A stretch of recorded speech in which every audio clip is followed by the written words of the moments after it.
नमस्कार सभी को।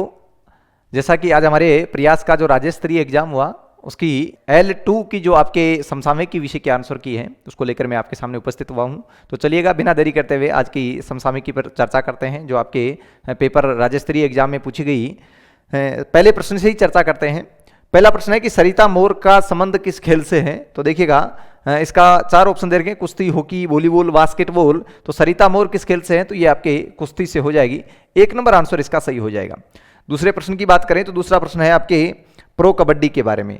क्या पूछा है, आपको यह बताना है कि प्रो कबड्डी 2022 के बारे में सत्य नहीं है। यह बताना है कि कौन सा ऐसा इन चारों ऑप्शनों में से ऐसा ऑप्शन है जो सत्य नहीं है, मतलब असंगत है इन चारों में। पहला आपके सामने ऑप्शन है कि 2022 में प्रो कबड्डी का 9वां सीजन खेला गया। एकदम सही बात है, 9वां सीजन इस बार खेला गया। और इस 9वें सीजन की विजेता टीम की बात करें तो विजेता टीम थी जयपुर पिंक पैंथर्स, ये भी एकदम सही कथन है। और उप विजेता टीम थी पुनेरी पल्टन।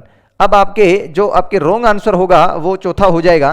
क्यों हो जाएगा? क्योंकि जयपुर पिंक पैंथर्स के जो कप्तान हैं वो सुनील कुमार छेत्री नहीं है, ये ध्यान में रखना। ये छेत्री आते ही गलत हो गया क्योंकि सुनील कुमार छेत्री आपके इस जयपुर पिंक पैंथर्स के कप्तान नहीं थे। सुनील कुमार जरूर हैं, सुनील कुमार नाम आता इतना ही तो ये आपके जयपुर पिंक पैंथर्स के कप्तान हो जाते। ठीक है, तो इसका डी आंसर है वो आपके रॉन्ग है, बाकी सारे राइट आंसर हैं। फिर आगे चले हैं, चिरंजीवी स्वास्थ्य बीमा योजना के बारे में आपको प्रश्न दे रखा है।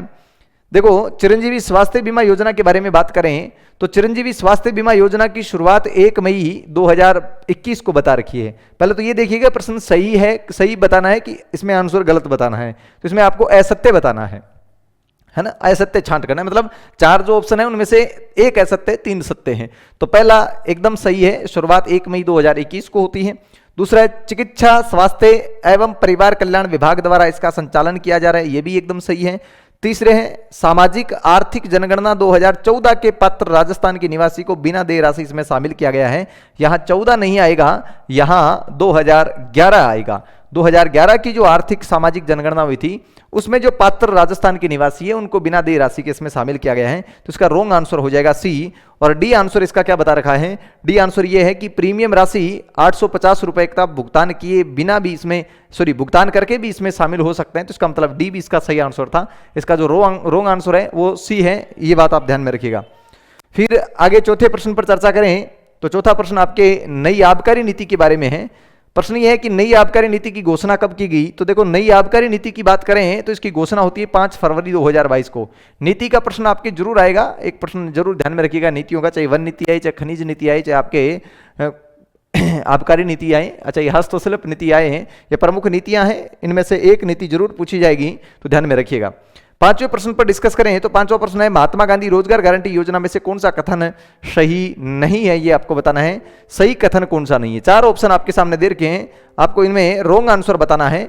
पहला ऑप्शन आप पढ़िएगा, पहला ऑप्शन है कि 2 फरवरी 2006 को शुरुआती चरण में राजस्थान के 6 जिले इसमें शामिल थे। एकदम सही बात है कि महात्मा गांधी रोजगार गारंटी योजना की जब शुरुआत हुई तब इसका नाम था नरेगा। महात्मा गांधी नाम नहीं था, सीधा रोजगार गारंटी, राष्ट्रीय रोजगार गारंटी योजना नाम था। तो उसकी शुरुआत 2 फरवरी 2006 को हुई। राजस्थान के 6 जिले इसमें शामिल थे, सही बात है। मनरेगा का प्रारूप जादरेज ने तैयार किया था, यह भी एकदम सही बात है। तीसरा है भारत में सर्वप्रथम सोशल ऑडिट रामपुर अजमेर से हुई थी, ये एकदम गलत बात है, तीसरा ऑप्शन इसका गलत हो जाएगा। चौथा एकदम सही है कि राजस्थान सरकार वर्तमान में 1 वित्त वर्ष में 125 दिवस का रोजगार दे रही है मनरेगा के तहत। देखो, मनरेगा के तहत बात करें तो केंद्र सरकार 100 दिवस का रोजगार देती है, राज्य सरकार 50 दिवस का, टोटल कुल मिला के अधिकतम 150 दिवस का रोजगार दिया जा सकता है। 100 दिवस का रोजगार देना अनिवार्य है। केंद्र सरकार 100 दिन का रोजगार देती है। अब ये 50 दिवस का रोजगार जो राज्य सरकार के पास है उनमें से राजस्थान सरकार ने 25 दिवस का रोजगार दे रखा है, यानी 100 दिवस का केंद्र सरकार ने और 25 दिवस राजस्थान सरकार ने और बढ़ा दिए, तो कुल मिला के टोटल 125 दिवस का रोजगार हो जाता है। तो ये बात आप ध्यान में रखिएगा। इसका सही आंसर है वो सी, मतलब असंगत कौन सा हो जाएगा। तो असंगत या असत्य की बात करें तो सी आंसर इसका असत्य हो जाएंगे। देखो, अगले प्रश्न की बात करें तो अगला प्रश्न है कि खेजड़ी पर 60 पैसे की डाक टिकट कब जारी की गई। तो खेजड़ी पर 60 पैसे की डाक टिकट की जारी की गई 5 जून 1988 को। तो इसका आंसर सही हो जाएगा बी। फिर अगले प्रश्न की बात करें तो अगला आपके प्रश्न केंद्रीय इलेक्ट्रॉनिकी अभियांत्रिकी अनुसंधान केंद्र के बारे में दे रखा है कि इसको शॉर्ट में कहते हैं सीरी। पूछा गया है कि सीरी कहां पर स्थित है। तो सीरी झुंझुनू में है, झुंझुनू के पिलानी में सीरी स्थित है। तो इसका जो सही आंसर हो जाएगा वो हो जाएगा सी। ठीक है, इसका सी आंसर एक्यूरेट है, झुंझुनू में स्थित है, और झुंझुनू में भी कहाँ, तो पिलानी में। फिर अगले प्रश्न की बात करें तो आपके सेकंड लास्ट प्रश्न है, नीति आयोग की एक सूची है उसके बारे में पूछा गया है कि नीति आयोग के सरकारी थिंक टैंक द्वारा जारी जो स्वास्थ्य सूचकांक है उसमें राजस्थान का 2021 की उस सूची के अनुसार कौन सा स्थान रहा, तो राजस्थान का स्थान रहा 16 स्थान रहा, तो इसको आप ध्यान में रखिएगा, बी आंसर इसका एक्यूरेट हो जाएगा। अगले प्रश्न की बात करें तो प्रश्न नंबर 9, और प्रश्न नंबर 9 की चर्चा करते हैं कि निम्नलिखित में से असंगत है, ये आपको बताना ही नहीं। एक प्रश्न पेनोरमा का है, पेनोरमा का प्रश्न इस बार 100% आएगा, ये ध्यान में रखिएगा, क्योंकि इस बार लगभग 8-10 ऐसे पेनोरमे बने हैं जो बहुत ज़्यादा चर्चित है, बहुत ज़्यादा चर्चित व्यक्तियों के बने हैं।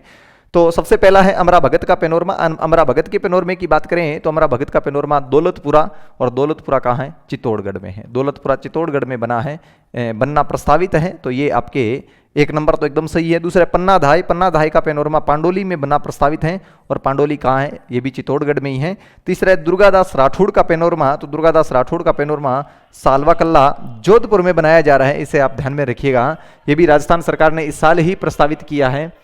फिर अगर अगले प्रश्न की बात करें तो चौथा आपके ऑप्शन दे रखे हैं उदय सिंह का पेनोरमा। उदय सिंह की पेनोरमे की बात करें तो देखो उदय सिंह है, पन्ना धाय है, चंदन है, इन तीनों के जो पेनोरमे हैं वो आपके उदयपुर में प्रस्तावित है। कहाँ पर है, उदयपुर में प्रस्तावित है उदय सिंह व इसके अलावा उदय सिंह के साथ में पन्ना धाय का पेनोरमा व चंदन, इन तीनों के एक साथ जब पेनोरमे पूछते हैं तो तीनों के पेनोरमे कहाँ स्थित है, पन्ना धाय, उदय सिंह, चंदन, इनका सबका पेनोरमा उदयपुर में है। और राजनाथ सिंह जी जो हमारे केंद्रीय रक्षा मंत्री हैं उन्होंने इन पेनोरमों का उद्घाटन किया था।